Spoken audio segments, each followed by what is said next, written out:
welcome. It's 11/11, Skyrim's 10th anniversary. Thank you so much for being here with us. We cannot believe that it's been 10 years. And the longevity of this game has been an incredible blessing to all of us here at Bethesda, and that's thanks to all of you. Yes, we made the game, but there's always that element that we can never create, and that's all of you coming into the world and making it your own. And it's all of you that have kept it alive for the last 10 years. Just, it's so incredible, and we can't thank you enough for the passion and everything you've brought to the game, and that fuels us in everything that we do. When we start a game, we don't usually start with a list of features, really. We start with an experience. How do we want the player to feel when they enter the game, when they enter this world? And early in Skyrim's development, we had done a lot of concept art. We had some things running, and then we did the music.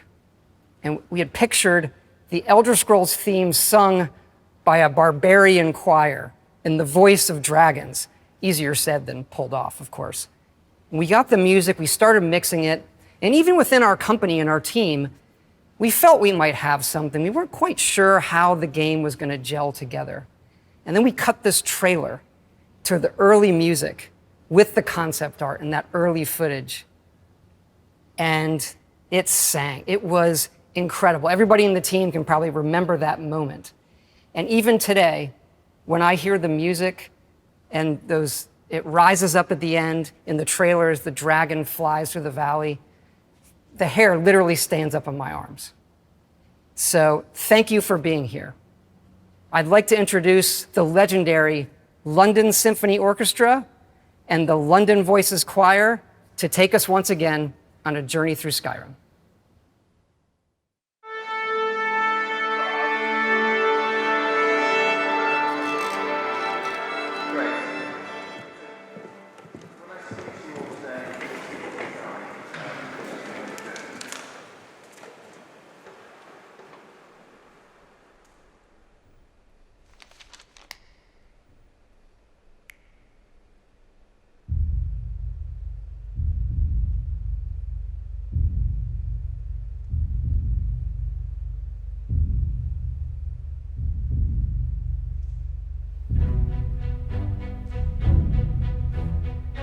There's this wide open world, and every single thing in it you can interact with. I'd never seen anything like that before. I'd never experienced that level of immersion. Just the opening, the way it pulls you in, this is better than any movie that I've ever seen. You gotta start learning about this world, because this world isn't about to teach you, because this world assumes you live in it. There's a lot of chaos, but I'm intrigued, because I like chaos. You're a god, and you don't know you're a god. And you just become stronger and stronger throughout it. I just had to have more. I had to know more, I had to see more.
I think it must look very strange as I'm just spinning around in all of the taverns trying to get the perfect picture of that bowl of fruit, or, really zooming in to see what kind of cutlery they have.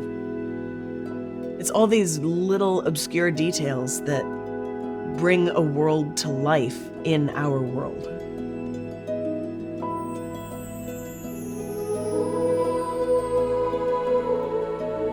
Well, I've always loved fantasy. When I first played Skyrim, I'd never seen anything like that before. I'd never experienced that kind of immersion in a game.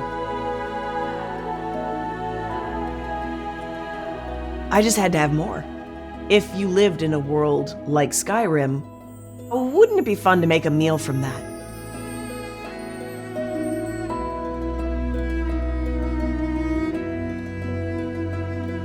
I pulled references for these foods from conversations you hear in marketplaces that you can't even be a part of.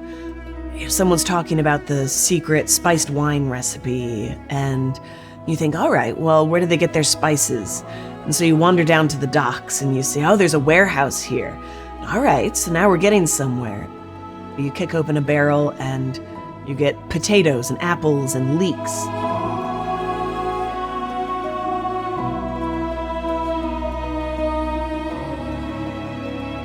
We suddenly found ourselves with a cookbook deal.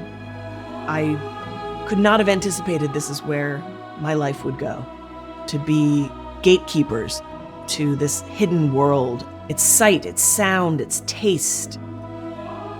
Skyrim has very simple food, but they combine for these flavor powerhouses. It's delicious.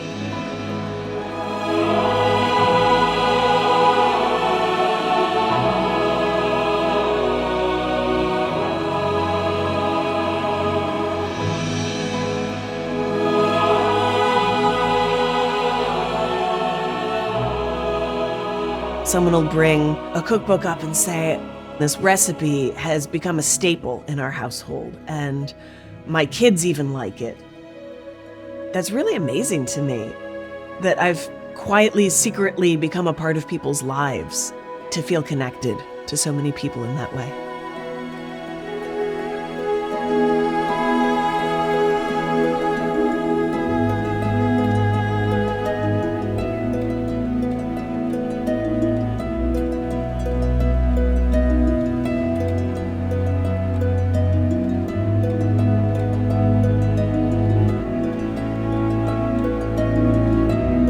In Vermont, we have a very Skyrim-y winter, so all of the photos with snow are just in my backyard. It made me like winter a little bit better. It's beautiful in the game, so it makes it a little easier to find the beauty in real life, too.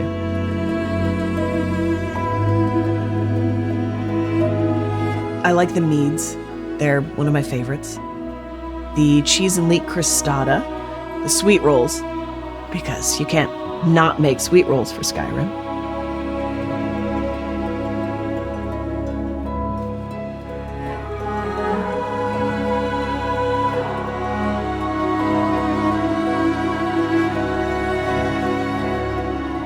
We could all use a little more escapism. It's an honor to be able to add to the world and to the fandom.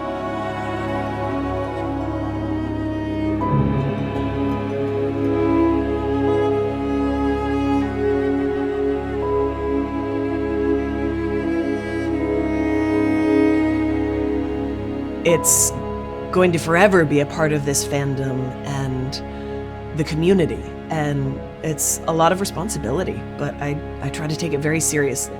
Not too seriously.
was just trapped in a vicious cycle. If I didn't change it, I was gonna end up dying either in a jail cell or dying in an abandoned house somewhere with a needle in my arm.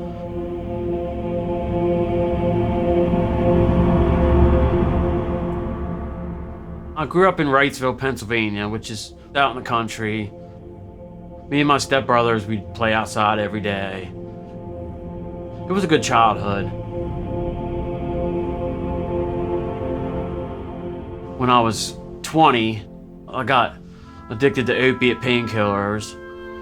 After that, it was just a slope downhill to where eventually I was shooting heroin. Put my family through hell. They had enough, they kicked me out.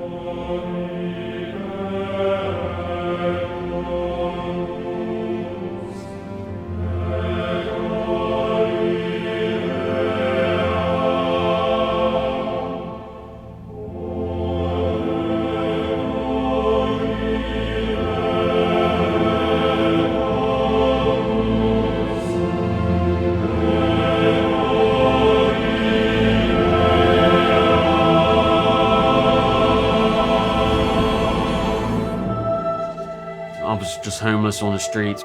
I just wanted to find a place to sleep, place to eat, and get my next fix of drugs. Day to day, try to survive, didn't have no hope for the future.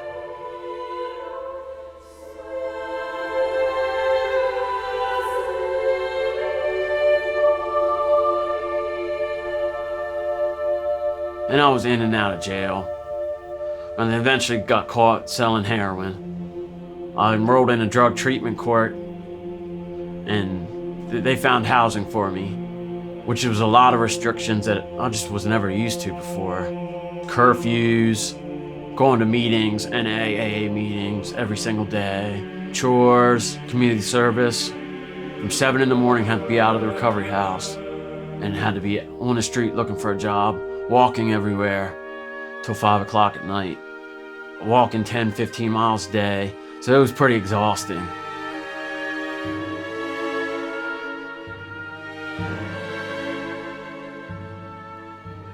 There was an old Xbox 360 sitting at the halfway house with a copy of Skyrim in there.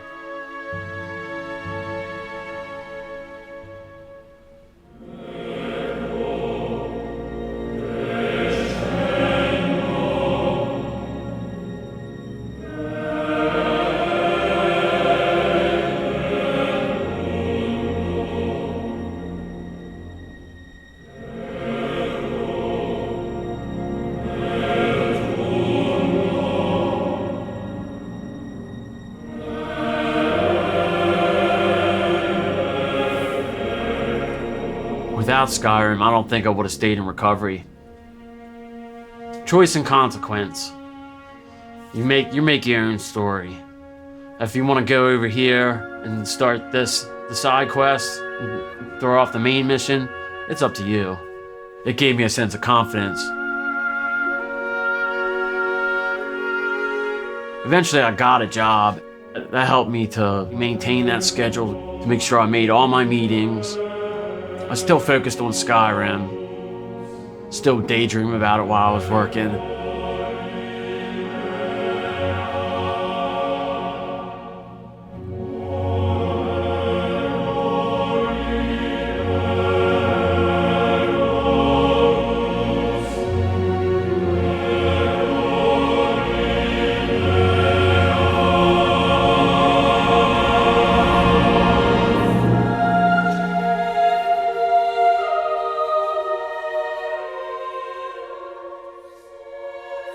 I was in several Skyrim and Fallout groups on Facebook. There was this girl in there. Skyrim Addicts was the group. She was completely in love with Skyrim as much as I was. So it was just an instant connection.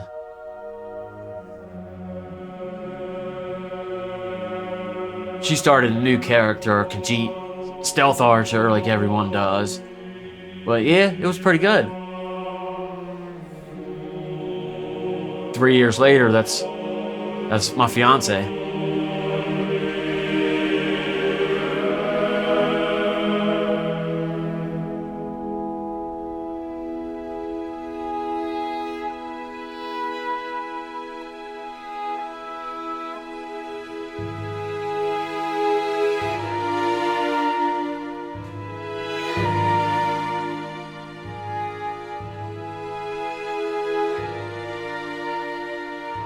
adamant to have our son involved in it. Instead of having a teddy bear, he walks around with a sword. That's his thing, is running, sword fighting, just from watching us play Skyrim over the years.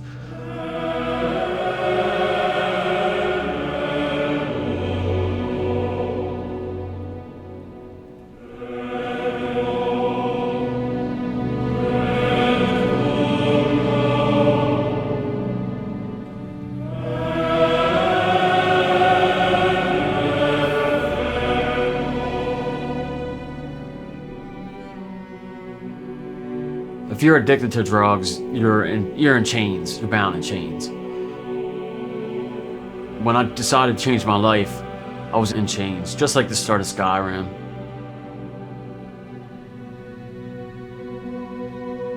I would have never have imagined 5 years from then I would be sitting with my fiance to have a child, to have a home, where I don't have to worry about being alone.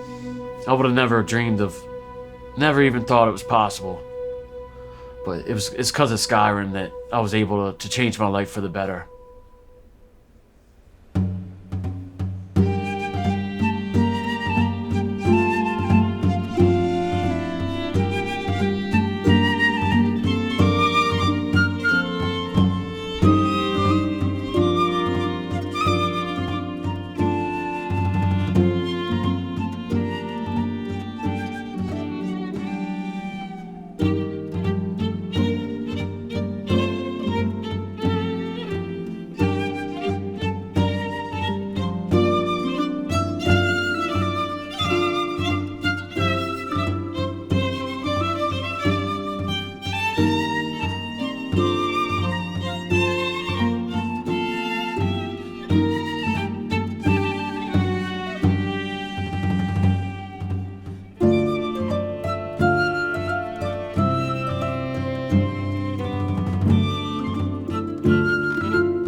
I'm an ICU nurse. I want to bring the compassion and the love from nursing into gaming.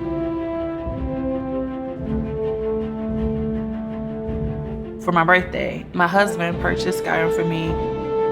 It is different, especially since I've never played like anything like it before. And so I'm like, okay, wait, is dragons in this game? Okay, you know. That was the only game I played when I was in nursing school. It's because I'm really like into hype games, and this allowed me to calm down.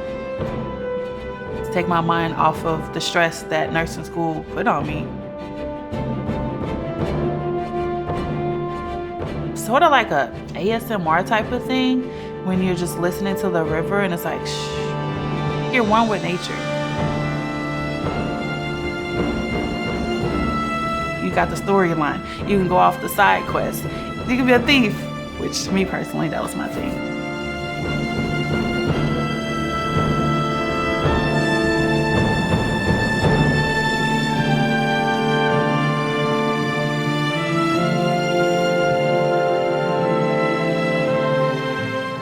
With Skyrim, you can't predict what's gonna happen because the dragon just pop up out of anywhere and then you're like, okay, here we go. It's the same like with nursing and the patients. They're scared. You have to make sure you put your game face on.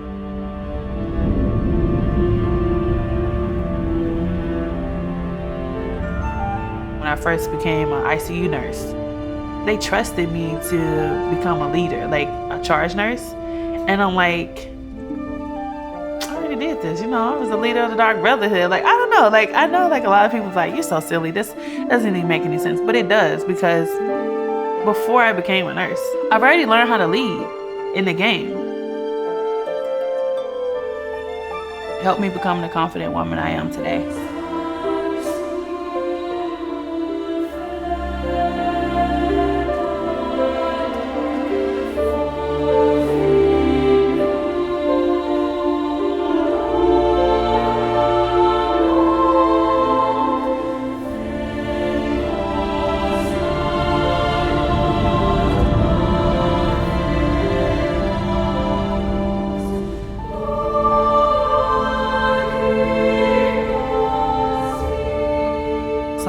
Save, but the ones that we do, after they get better, they'll come back and I'm like, hey, I appreciate you taking care of me. You don't understand, you saved my life, you helped me, and it's just really wonderful, like, to know that you had some part in that. So anyway, it's so hard to see all of that stuff mentally and then try to detach from it when you come home. Playing Skyrim, I feel like I'm in a safe place.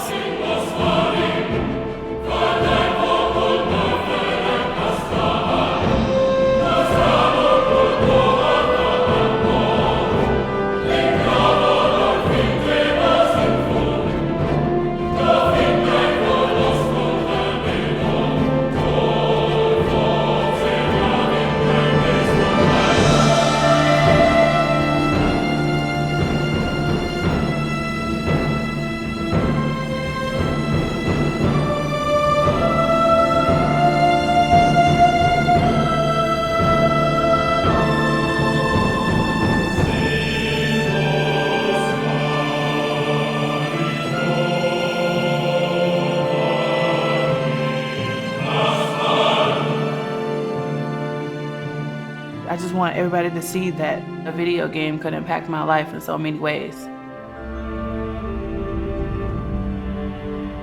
All right, hey y'all. I'm the community manager for Noor Network. Yo, your hair look good though, for real. What you do to it? It's like a sisterhood, Black femmes mostly, because it's Black women and non-binary. We're here making sure everybody is understanding their worth.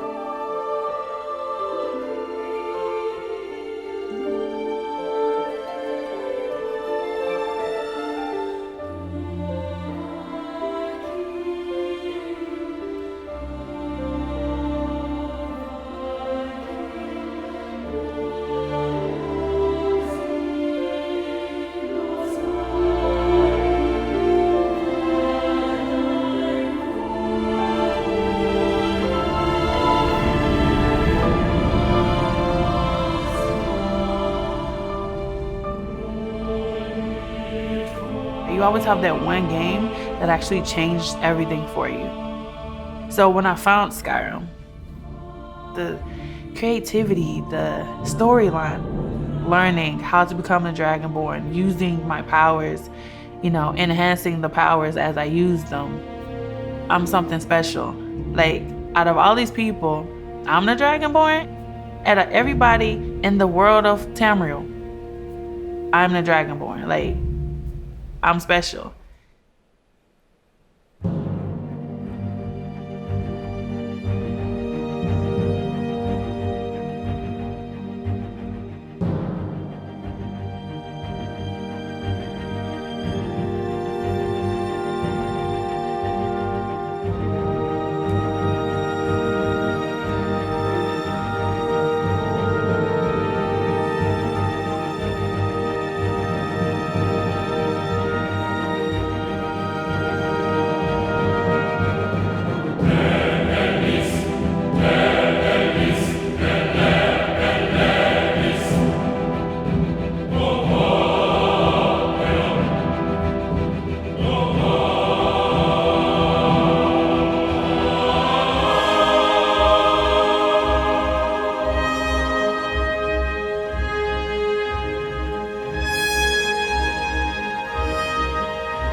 When Skyrim first came out, I think I probably watched the first gameplay environment showcase trailer many times in my AP computer science class when the teacher wasn't looking.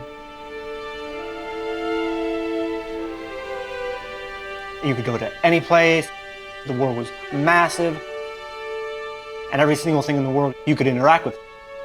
And that was just astounding for me at the time.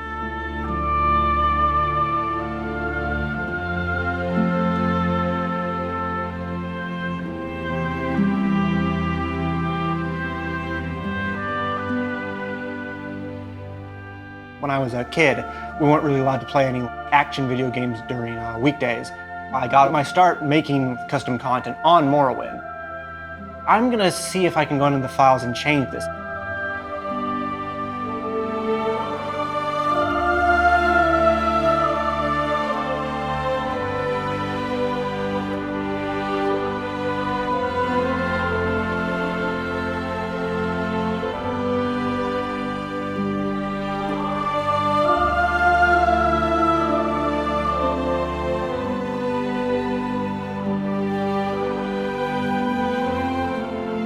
My parents thought it was like working like an Excel spreadsheet.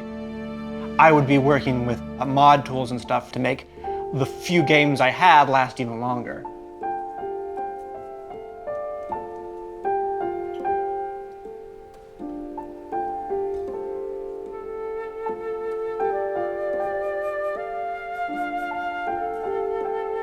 I've made roughly around 40 mods for Skyrim, give or take, of various sizes.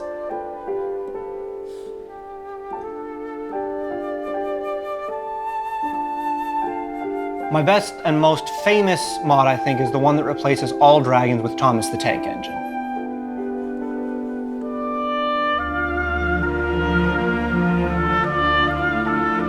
If a game doesn't have a train, I mean, is it really a game? Is it? I don't think so.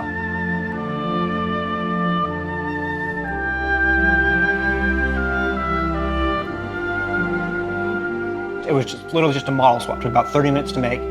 And I loaded up the game, and instead of the dragon coming down to rescue you from the execution by accident, it was just a tiny little Thomas the Tank Engine thing. And it was just the most hilarious thing I had ever seen. I was laughing for like 5 solid minutes because it was just so ridiculous to see this thing. Like, there's a scene where the dragon lands and burns a guy to death, but instead it's a tiny little Thomas the Tank Engine just lands and just expressionless breathes fire all over the guy. It was just amazing.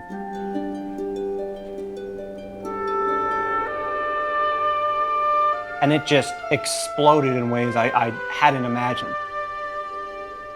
3 days later, the video had reached 2.5 million views.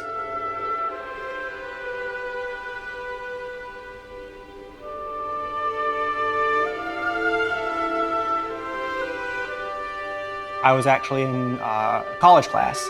I see the 2 guys in front of me on the computer watching the video. I'm like, you realize I made that, right? And they're like, no, you didn't. But I did.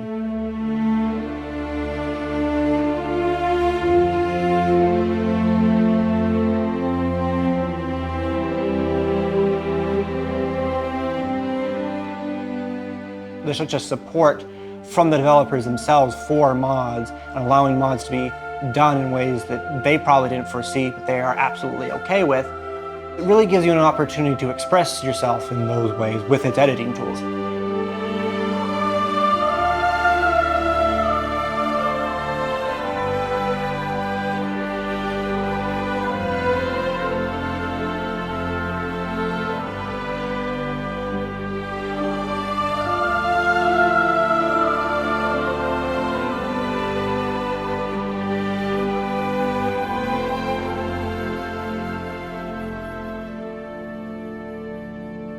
Every day, fans are making this game even more massive. There's always new content to download and play. There's always new quest lines. There's always new technology being developed by modders to push the game even further beyond. So I started my company, Pasta Space Interactive, 6 to 7 years ago. Without Skyrim, not only would I not have a career, I simply wouldn't be Trainwiz. I'd just be me. And I can't have that.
So growing up, obviously in the Middle East, there were a lot of rules about how I could behave, or the things that were appropriate for me, or the things that were permissible for me. And even though those rules weren't set out in stone, they were sort of understood by all girls. As much as my parents supported me, they really didn't like that I wanted to go in and play Street Fighter. I definitely remember the first time I saw Skyrim. I walked into my then boyfriend's apartment to surprise him because he lived in a different city. And he was just hooked to his computer, chopping wood nonstop. And he didn't even notice that I had walked in. Hey, surprise, I'm here. And he looked up, and then after greeting me, he went right back to chopping wood. And seeing that wilderness, and you can actually feel that cold. I didn't know a video game could make you feel like that. The open world, to the characters, the customization. When you go on an adventure like that together, it just kind of bonds you from the start.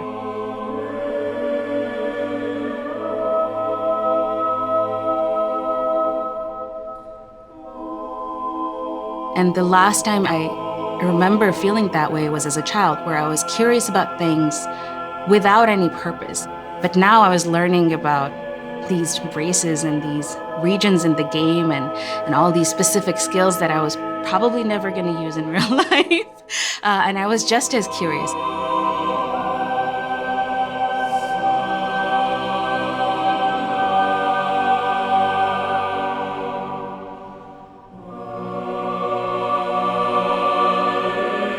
I thought I wanted to teach. Getting an education changed my whole family's trajectory. And he was like, what if you could do that through video games? You know, all these kids play games, and if you really want to teach them something, maybe you should consider making a video game. I was like, I have no idea how to make a video game. He's like, I do. And you want to teach, maybe we could try making something together. And I said yes. I said yes to many things after that. That was the beginning of many yeses after that. And we shortly got married and started a studio.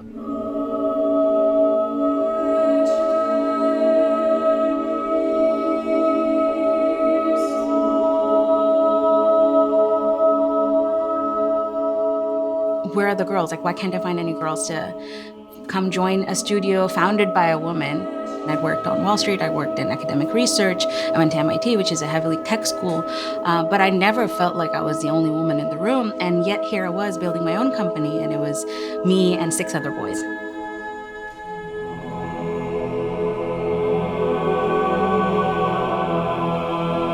That was sort of the beginning of a social experiment that we now call Girls Make Games. We just wanted to run one summer camp and meet a whole bunch of girls who self-identified as gamers and ask them, you know, what they liked about games and whether they would consider working in the industry growing up.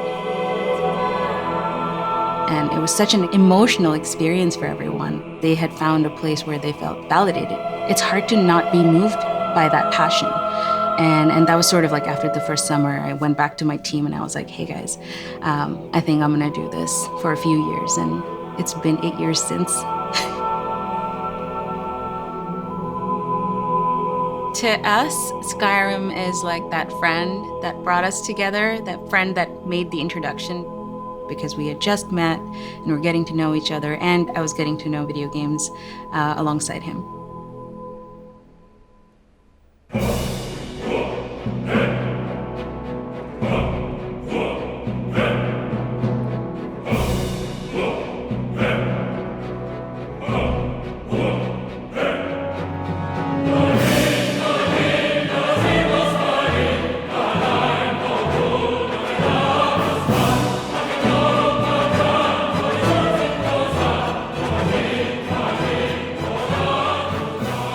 I remember stopping and taking a deep breath and thinking, yep, this is my game. This is gonna be me for the rest of my life playing this game. Таким образом, Skyrim стал новой главой не только древних свитков, но и новой главой моей жизни. Ensimmäisen kerran, kun mä astuin ulos Helgen kiipistä 2011 marraskuussa, mä en osannut kuvitellakaan, kun mä katselen sitä vuorimaisemaa ja niitä metsiä, että mihin mä päätyisin Skyrimin myötä. Waar dan die hele wereld zich voor je open zet dat je alles kan doen. تروح تسوي اللي تبي في أي مكان وتختار أي مسار تحتاج وأي قرار تشوفه مناسب. I gave her the controller, looked her straight in the eyes and said, here, try it. She played from 10 p.m. till 4 in the morning. El juego me ha marcado porque llevo un tatuaje del logo de Skyrim. It almost feels like it was just yesterday that I was traveling up a mountain for the first time. I could feel the icy wind. I could hear a dragon roaring and flying in the distance. Le combat contre la première araignée m'a foutu la peur de ma vie. صراحة حرفيا قفلت اللعبة أكثر من مرة. We kept playing it, passing the baby and the controller back and forth. El tema de Skyrim me ha calado tan profundo que incluso he escrito varias novelas sobre Skyrim. Мне потребовалось научиться гриму для образов, и теперь я профессионально работаю гример. سكايرم خلتني أتعمق أكثر في عوالم الألعاب المفتوحة خصوصا ألعاب الرول بلاي. La montagne, la forêt, le tertre. Oh bah Skyrim, c'est avant tout des sujets de conversation où que vous soyez, puisque qui n'a pas joué à Skyrim après tout. El juego ha tenido demasiado impacto en mi vida. Gracias a él he logrado formar una comunidad muy grande y además he conocido un montón de personas importantes para mí que comparten la misma pasión que yo por el propio juego. I'll probably be playing Skyrim in another 10 years' time. I'm still learning and finding new discoveries, locations, quests, characters. Yıllardır oynuyorum, yıllarca da oynarım. Parece que no importa cuánto juegues, siempre habrá algo nuevo a la vuelta de la esquina. It changed it for me. Like, it gave me more inspiration. The amazing impact Skyrim and the Elder Scrolls has had on my life. Because it is so rich a world, it really raises the bar. It's become less of a game and more like a platform for expression. I've reached a point in my life where I can't imagine what it would be like otherwise.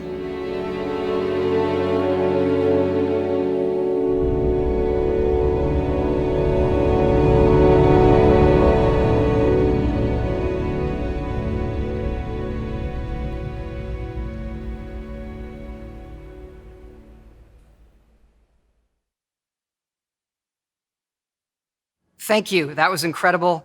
And thank you again for being with us here on 11/11, celebrating Skyrim's 10th anniversary. It's just incredible.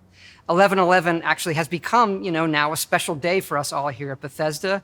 And next year, we have our next game coming out on the same day. We have a little surprise for you. I would like to introduce our longtime collaborator and good friend, Enon Zur. Thanks so much, Todd. And yes, Skyrim, what a game. And yes, what a score. Hearing the famous London Symphony Orchestra playing it, and it's being sung by the amazing London voices, wow, that really gives me the goosebumps. Throughout the years, I got to compose so many games for Bethesda, from the Fallout series and Elder Scrolls Blades and others. I feel so fortunate and lucky to do it, and I really feel Bethesda is almost like part of my family. But now, let's take a little journey. Let's fly away from these snowy peaks of Skyrim right into the stars.